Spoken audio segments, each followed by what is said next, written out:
आज सोमवार आणि एकादशी दोन्ही एकाच दिवशी आल्यामुळे आजचा दिवस थोडा खासच वाटला. म्हणून आज महादेव आणि श्रीकृष्ण दोघांची पूजा करायची ठरवलं. सकाळची नेहमीची कामं आवरून आधी महादेवांची पूजा केली. महादेवांना साध्या पाण्याने अभिषेक केला. आणि खरं सांगायचं तर मला पूजा करताना फार मोठं काही करावं असं वाटत नाही.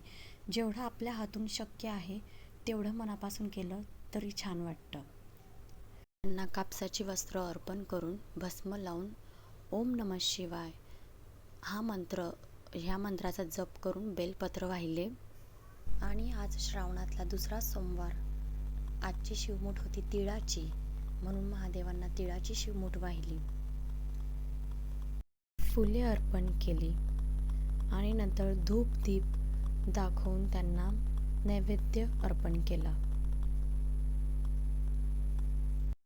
आज एकादशी सुद्धा असल्यामुळे श्रीकृष्णाची पूजा केली. म्हणजे आज महादेव आणि कृष्ण दोघांचीही पूजा करण्याचा योग आला. कृष्णाला पाण्याने अभिषेक करून तुळस वाहिली, फुले अर्पण केली. एकादशीचा दिवस म्हणजे मन आणि शरीर दोन्ही शांत ठेवून आणि आपल्या मनातल्या नकारात्मक गोष्टी बाजूला ठेवून देवाचं नामस्मरण करण्याचा दिवस. श्रीकृष्णाला तुळशी अत्यंत प्रिय आहे. माझ्याकडे ही सुकलेली तुळस होती, त्याच्या मी 11 काड्या करून घेतलेल्या. आज एकादशी होती म्हणून. आणि त्या काड्यांना एका सुतीने बांधून एकत्र बांधून त्याला असं थोडं वरती कापूस लावून ते तुपात भिजवून त्याने मी कृष्णाला ओवाळलं. बाळकृष्णाला तुळशी खूप प्रिय असल्यामुळे असं करताना मला खूप छान वाटत होतं.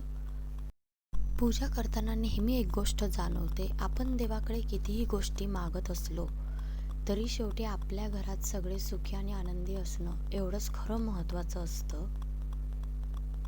मुलं, घर, रोजची धावपळ या सगळ्यात असे काही क्षण मिळाले की खरंच मन थोडं शांत होतं.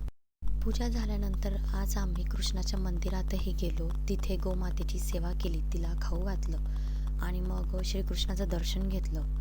मंदिरात गेल्यावर वातावरणच वेगळं असतं. कितीही गडबड असली तरी काही वेळासाठी सगळं बाजूला राहतं आणि फक्त देवासमोर शांत बसावं असं वाटतं.